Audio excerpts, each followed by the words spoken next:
Good morning बच्चों। आज हम लोग यूनिट 3 से नया चैप्टर बचत एवं विनियोग पढ़ेंगे। बचत यानी सेविंग, विनियोग यानी इन्वेस्टमेंट। बच्चों, हम सभी जानते हैं कि बचत का हमारे जीवन में कितना महत्व है। बचत ना सिर्फ हमें अपने भविष्य की योजनाओं को पूरा करने में मदद करता है, बल्कि यह आकस्मिक घटनाओं एवं दुर्घटनाओं में आर्थिक रूप से लड़ने में हमारी मदद भी करता है। हम सभी जानते हैं कि वर्तमान समय में महंगाई बहुत तेज़ी से बढ़ रही है। लोगों की आमदनी के साधन सीमित हैं, परंतु समय एवं परिस्थिति के अनुसार उनकी परिवार की आवश्यकताओं में भी अंतर आ रहा है। अपने सीमित आय में परिवार की आवश्यकताओं को सही तरीके से पूरा करना किसी भी व्यक्ति के लिए मुश्किल होता है। ऐसे वक्त में बचत की गई धनराशि उसे काफ़ी सहायता प्रदान करता है। बच्चों, भविष्य की अनिश्चितता के कारण व्यक्ति को अपनी आय में से कुछ बचाना आवश्यक होता है। अब हम जानेंगे कि बचत किसे कहते हैं। बच्चों, परिवार के आय अथवा आमदनी का वह हिस्सा जो पारिवारिक व्यय के बाद बचता है, वह बचत कहलाता है। अर्थात बचत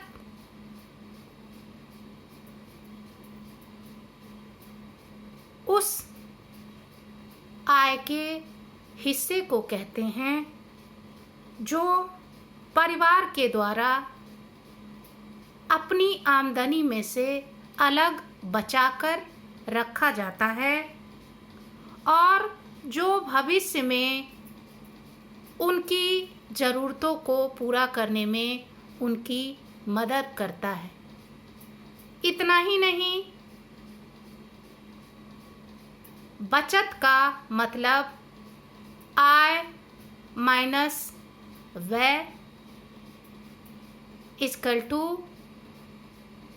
बचत, अर्थात income minus expenditure equals to saving.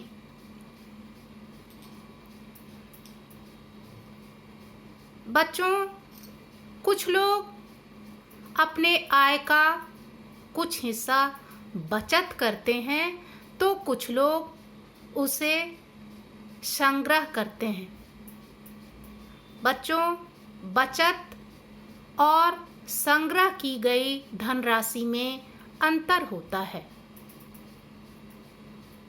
बचत की गई धनराशि को व्यक्ति अपनी भविष्य की योजनाओं को पूरा करने के लिए एक निश्चित स्थान पर अथवा निश्चित योजना में लगाता है, जो भविष्य में उसे उसके द्वारा जमा की गई धनराशि के अतिरिक्त ब्याज के रूप में अथवा अन्य तरीके से बढ़े हुए धनराशि के रूप में उसे प्राप्त होता है। जबकि परिवार के द्वारा जो संग्रह किया जाता है धन, उसका कोई औचित्य नहीं होता। उस धनराशि में किसी भी प्रकार के बढ़ोतरी नहीं होती है। उदाहरण के लिए आपने अपनी मम्मी को देखा होगा कि वह अपने आपके पापा के पॉकेट में से कुछ पैसा निकालकर अलग रख लेती हैं या फिर अन्य तरीके से छोटा मोटा बचत करके कुछ धनराशि अपने पास रखती हैं। चूँकि यह धनराशि उनके पास रहता है, यह ना तो बैंक में है, ना ही इसे किसी उत्पादक योजना में लगाया गया है, इसलिए ऐसे धनराशि में बढ़ोतरी की कोई गुंजाइश नहीं होती है। जबकि बचत की गई धनराशि जिसको हम कुछ सोचकर जमा करते हैं, वह धनराशि हमारे लिए उत्पादक होता है और उस धनराशि पर हमें निश्चित अवधि के बाद अतिरिक्त धन की प्राप्ति होती है। बच्चों, बचत का हमारे जीवन में बहुत ही महत्व है। जैसे परिवार को आर्थिक सुरक्षा प्रदान करना। बच्चों, परिवार को आर्थिक रूप से सुरक्षित रखने में बचत का बड़ा ही महत्वपूर्ण योगदान होता है, क्योंकि हम सभी जानते हैं कि भविष्य अनिश्चित होता है। कब किस परिवार के साथ कौन सी घटना अथवा दुर्घटना घट जाए और उन्हें कितने पैसों की ज़रूरत पड़ सकती है। ऐसे हालत में बचत की गई धनराशि हमें आर्थिक रूप से काफ़ी मदद करता है। यह हमें ऋण लेने से बचाता है। दूसरा है कि जब व्यक्ति अवकाश प्राप्त कर लेता है तो उसके पास आय के साधन सीमित हो जाते हैं। उसके आय का कुछ व्यक्तियों को तो पेंशन मिलता है, किन्हीं किन्हीं को पेंशन भी नहीं मिलता। वैसी हालत में बचत की गई धनराशि ही उनकी आवश्यकताओं को पूरा करने में उनकी काफ़ी मदद करता है। कई बार कुछ लोगों की नौकरी छूट जाती है, जैसे वर्तमान समय में ही देख लीजिए, कोरोना के कारण बहुत सारे लोगों का रोजगार चला गया है, वे बेरोजगार हो गए हैं, उनके पास आर्थिक संकट उत्पन्न हो गया है। ऐसे हालात में उनके द्वारा बचत की गई धनराशि ही उनके परिवार की आवश्यकताओं को पूरा करने में उनकी सहायता करता है। इतना ही नहीं, बचत की गई धनराशि व्यक्ति की शारीरिक असमर्थता के समय भी उसकी काफ़ी मदद करता है। बच्चों, कई बार ऐसा होता है कि किसी दुर्घटना के कारण व्यक्ति आर्थिक रूप से असमर्थ हो जाता है अथवा विकलांग हो जाता है। उस हालत में भी उसके द्वारा बचत की गई पूर्व की धनराशि उसे आर्थिक रूप से काफ़ी मदद पहुंचाता है। दूसरा सबसे महत्वपूर्ण योगदान बचत का परिवार के आय में वृद्धि करना।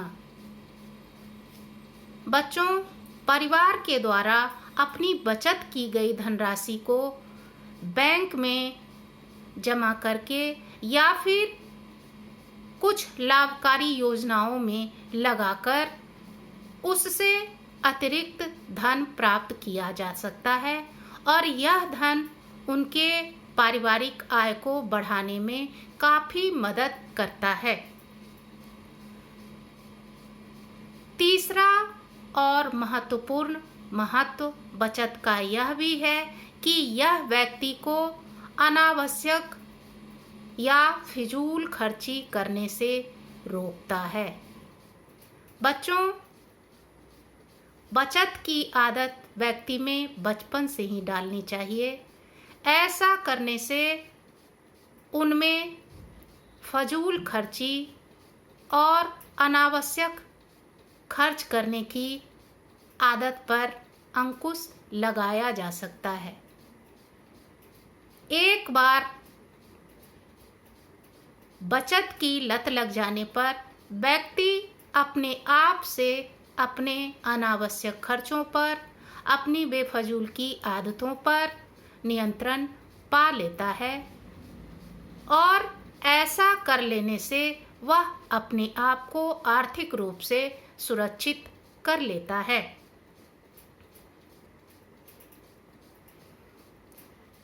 पांचवा और महत्वपूर्ण महत्व बचत का इस दृष्टि से भी है कि वह आय तथा व्यय के असमानता को मिटाता है। अर्थात जब हम अपने आय को सुनियोजित तरीके से खर्च करते हैं, उस आय में से कुछ हिस्सा बचाने का सोच लेते हैं, तो यह हमें अपने आय और अपने खर्च के बीच संतुलन बैठाने में काफ़ी मदद करता है। इतना ही नहीं, हम अपनी आय के अनुसार ही खर्च करने का प्रयास करते हैं, अर्थात हम अपने आय और व्यय के अंतर को समाप्त करने की कोशिश करते हैं।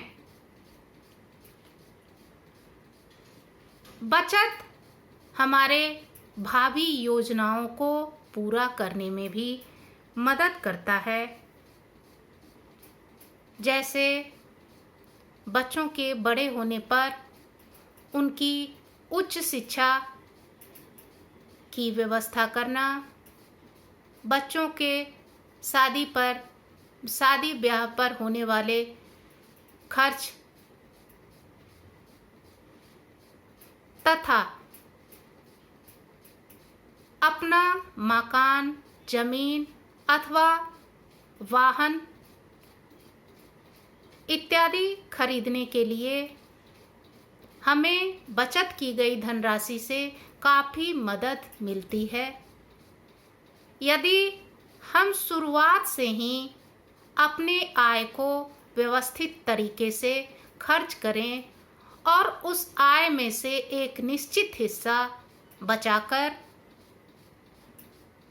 रखें, तो यह धनराशि हमें अपनी भावी योजनाओं को आसानी से पूरा करने में मदद करती है।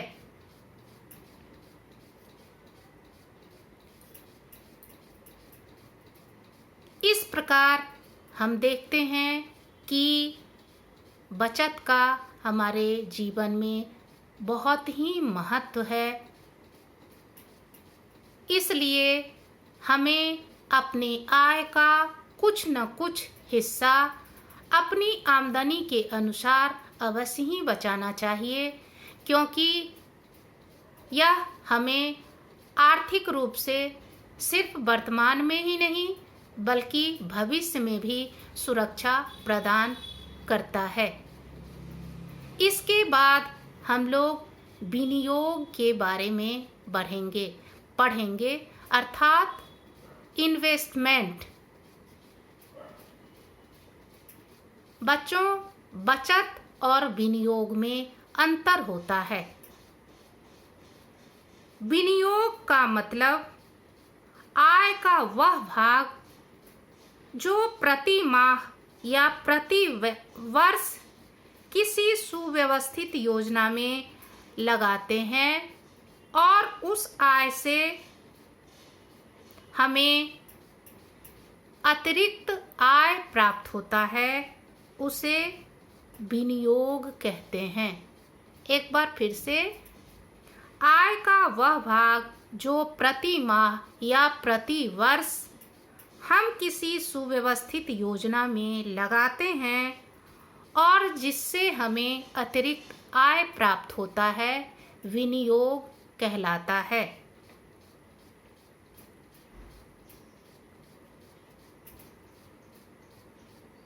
विनियोग करने से पहले व्यक्ति को विनियोग की विभिन्न योजनाओं के बारे में विस्तार से जान लेना चाहिए, उनकी अच्छी तरह से जांच परख कर लेनी चाहिए, तभी अपना धन उसमें लगाना चाहिए। प्रत्येक व्यक्ति को विश्वसनीय अथवा सरकारी योजनाओं में ही अपनी धनराशि को विनियोगित करना चाहिए, क्योंकि ऐसा करने से उनका धन सुरक्षित रहता है, उसमें किसी प्रकार के धोखाधड़ी अथवा धांधली की गुंजाइश नहीं होती है। धनराशि को नियोजित करने अथवा विनियोगित करने के बहुत से साधन हैं, जो इस प्रकार से हैं। पहला है बैंक। बच्चों, बैंक एक ऐसी सुव्यवस्थित अथवा सुसंगठित संस्था है जो आम जन से धनराशि का लेन देन करती है। कोई भी व्यक्ति अपने बचत की धनराशि बैंक में जमा कर सकता है और ज़रूरत पड़ने पर उसे निकाल भी सकता है।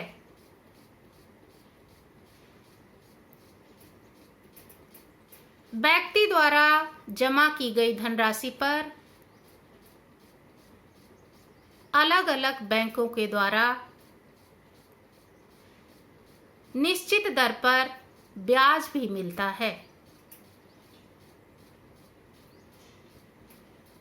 इस प्रकार हम देखते हैं कि बैंक का मुख्य दो काम होता है। पहला, व्यक्ति या जनता से धन प्राप्त करना, और दूसरा, जरूरत पड़ने पर जमा की गई धनराशि व्यक्ति को चेक, ड्राफ्ट इत्यादि द्वारा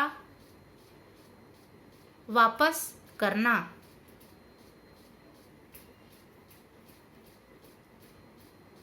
बैंक भी दो तरह के होते हैं, सरकारी बैंक, अर्ध सरकारी बैंक तथा निजी बैंक।